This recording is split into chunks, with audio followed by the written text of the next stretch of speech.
Alright, and we're back. So, the 2022 Super Bowl came and went, and along with it comes all the commercials and a bunch of movie trailers. So, let's break down the best out of all of them. Welcome to the newest episode of SDW. Super Dario World!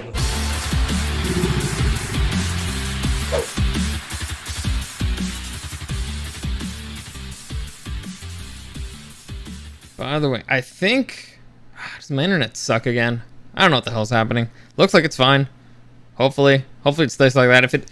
If all of a sudden I just cut out right in the middle of it, well, then, sorry. No, trust me, it's not what I wanted to happen. But, it looks like it's fine. Hopefully it stays that way. Anyway, like I said, 2022 Super Bowl. Kind of a good game, honestly. I enjoyed it. It sucks that my boy Joe Burrow did not win. I was rooting for the Bengals. I was rooting for Joe Burrow, so which means that if you're a gambling man, you probably bet against me, because I've been wrong the entire fucking season. And I mean the entire fucking season. What was my what was our what's it called, like the motto for this season? We don't know shit about fuck. But the game was fun.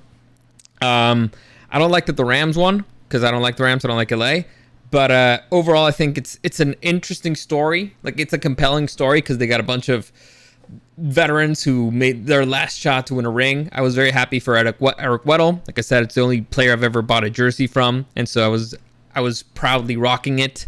I'm happy that good things happened to him. I'm happy that he's re-retiring with his ring. So all those things, good. You know, and I get it. And it's also like the story. What was their road? They had to go through a division rival, and then they have to go through the GOAT, send him to retirement. And then they go against another division rival who beat them twice in the season. So I get it. It's a good storyline. And then up against the new hot stud, the youngest, hottest player in the NFL. So I get it. It's a good storyline. I respect it. I'm just, sad because I don't like good things to happen to LA. Anyway, so that being said, let's talk about the most important thing, the commercials. And among the commercials, let's talk about specifically the trailers. Now, if you're asking me what my overall favorite commercial was, it was probably the Larry David one. So it's the one that had to do with the crypto one. And it's Larry David being wrong about everything. And that was my favorite because I'm a big Larry David fan. And I feel like they got a celebrity and they used them correctly. Like they usually, they just have celebrities out there saying stupid things. But here, no, it was Larry David and they used them perfectly. And so I wouldn't even be surprised if Larry David's the one who wrote it. So great job there. I thought it was really hysterical. And so that one was overall easily my favorite by far. Mob Nasty, thank you for joining me. I appreciate it. Second place, it probably has to do with the one with avocados. It's the Coliseum tailgate of the barbarians breaking tables and stuff, and so they bring out the avocados to be classy. I thought it was clever, and I thought it's extra funny because right now I don't think you can cross avocados from Mexico. There's like a whole political thing going on, so I thought that made it extra funny. Anyway, I guess that doesn't matter. It's just sharing with you guys the ones that I appreciated the most. We'll probably break down the game. I'll break it down with my kid brother some other time, because we usually do that, and he has to pay off the bet. I will smack him. I'm looking forward to that. It's one of the things that I'm looking forward to most in my life. Eric wants to make like a whole production out of it. I kind of just want to smack him, but we'll see how it goes. Like the biggest issue that we have right now is that we're not really, our schedules are not in sync. So we're not in the same place at the same time, so we can't really plan or do it. But whatever. We'll see how it goes. By the way, happy if I've not. First one is the newest Michael Bay film called Ambulance. Now, I'll give you a brief description here. Needing money to cover his wife's medical bills, a decorated veteran teams up with his adopted brother to rob a bank. However, when their getaway goes spectacularly wrong, they hijack an ambulance. So, the movie seems interesting. It's a Michael Bay film, so it's going to have a lot of explosions, and I don't see that as a bad thing. I think more explosions are a good thing in film.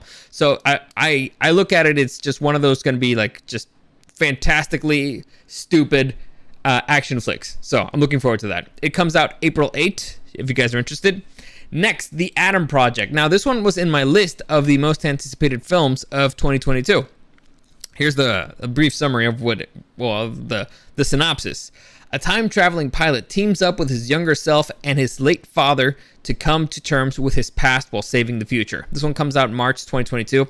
The reason why I'm looking forward to this one is because it's Ryan Reynolds and the director from Free Guy. So they just did Free Guy together. This is their next project together.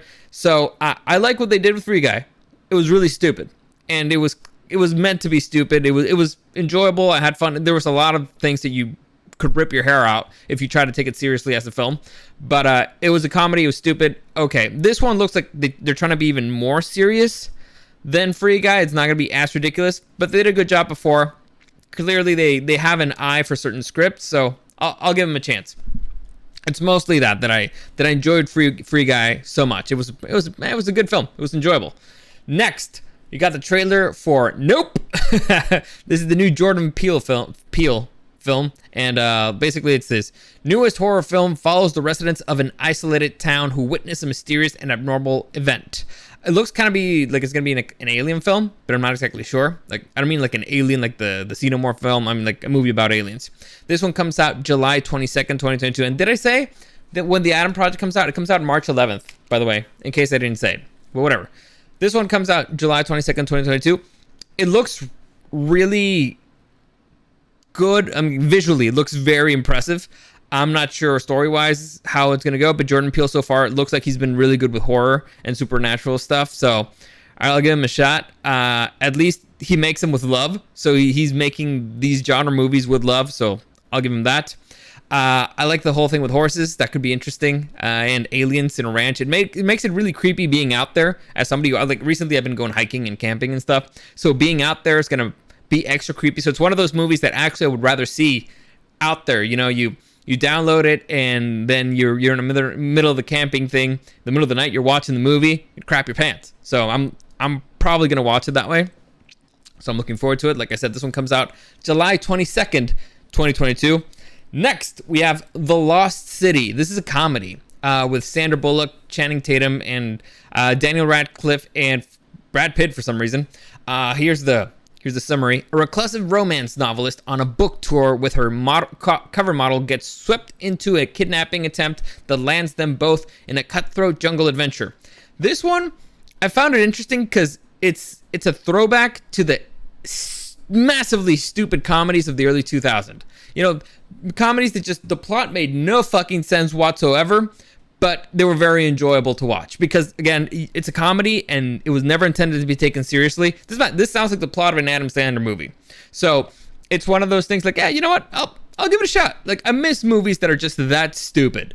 You know, they don't try to take themselves seriously at all. This reminds me of, like, looks kind of like Miss Congeniality, that, again, it never tried to be serious at all. So has potential. Could be fun. We'll see how it goes. Sandra Bullock's a likable chick. Channing Tatum has his moments, so we'll see how it goes. Next, we have the trailer for Sonic the Hedgehog 2. This one, honestly, wasn't that big of a trailer. It didn't really show much, but here's the summary, the synopsis of the film.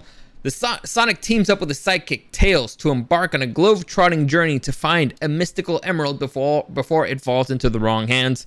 Here we have Jim Carrey once again taking up the role of Dr. Eggman, which I thought he did really well with the first one. And most importantly, we got Knuckles showing up. Knuckles is being voiced by Idris Elba. I love Knuckles. He's of the heroes, he's my favorite character of the Sonic franchise. The villains, I like Shadow. Shadow's just a cooler Sonic. But anyway, looking forward to it. Could be pretty interesting. If they just stay true to what they did on the first one, this one should do okay. This one should be, in fact, pretty good. But we'll see how it goes. Next, we have Doctor Strange in the Multiverse of Madness. This was probably like the most epic and hyped out of all the trailers that we saw. Pretty sure that this would be like the biggest one. I don't want to break it down because if I try to break this down, I'm going to do a bunch of spoilers for myself, for other people. So I'm not going to do it, but I'll read the synopsis here. Dr. Stephen Strange casts a forbidden spell that opens a portal to the multiverse. However, a threat emerges that may be too big for his team to handle. Now, this one is kind of confusing. Like, if you read the summary, the spell that he opens up the spell that he does to open up the multiverse, is that the one that he did in Spider-Man, or does he cast another one? It's kind of not clear, and I would like to be clear. But my girl Wanda's in there. Very much looking forward to see more Scarlet Witch is always a good thing. This is supposed to be the movie that opens up the entrance of a whole bunch of other characters from the Marvel Universe that they acquired from Fox. So there's hints that this is how they're going to introduce the X-Men, the Fantastic Four. They have a bunch of titles out there that it's finally coming back.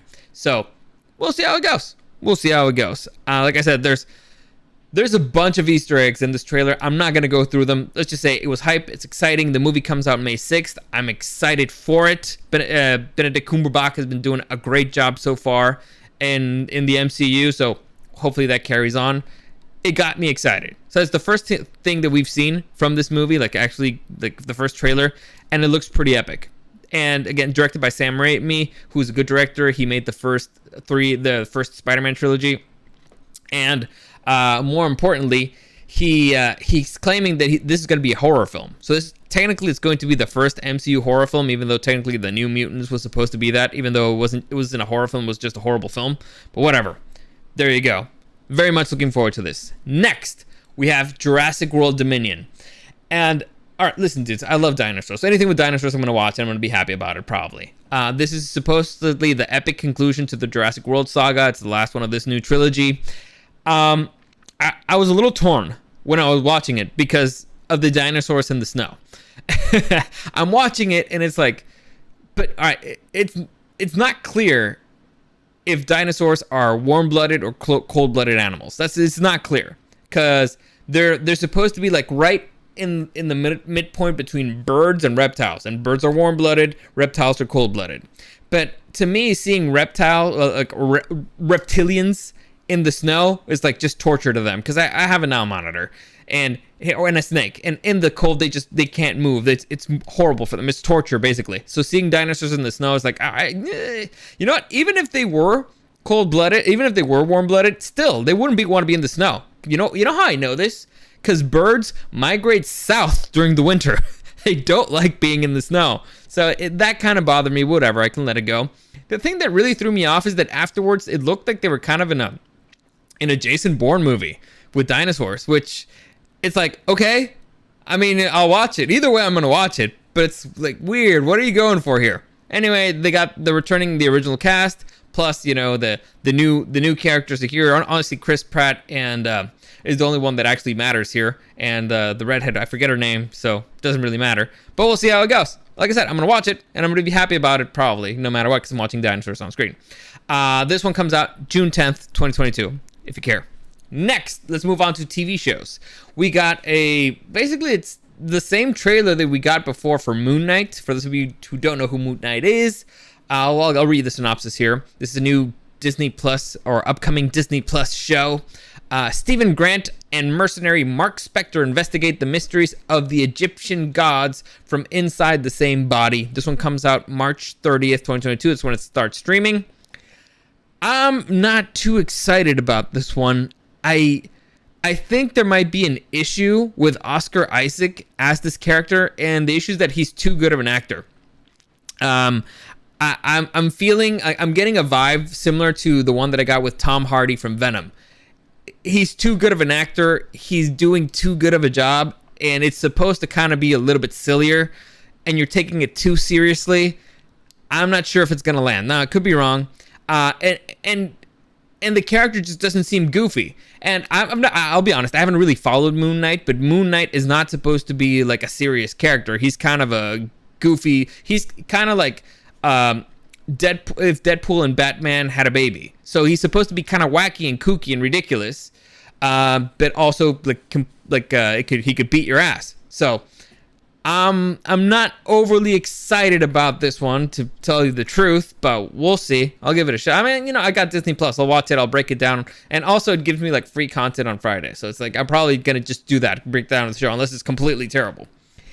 Finally, last but not least, probably the biggest name on this list, we got The Lord of the Rings, The Rings of Power. We got finally the first trailer for the upcoming Amazon Prime series, based on the books by J.R.R. Tolkien, prequel to The Hobbits, prequel to The Lord of the Rings, and I'm very torn.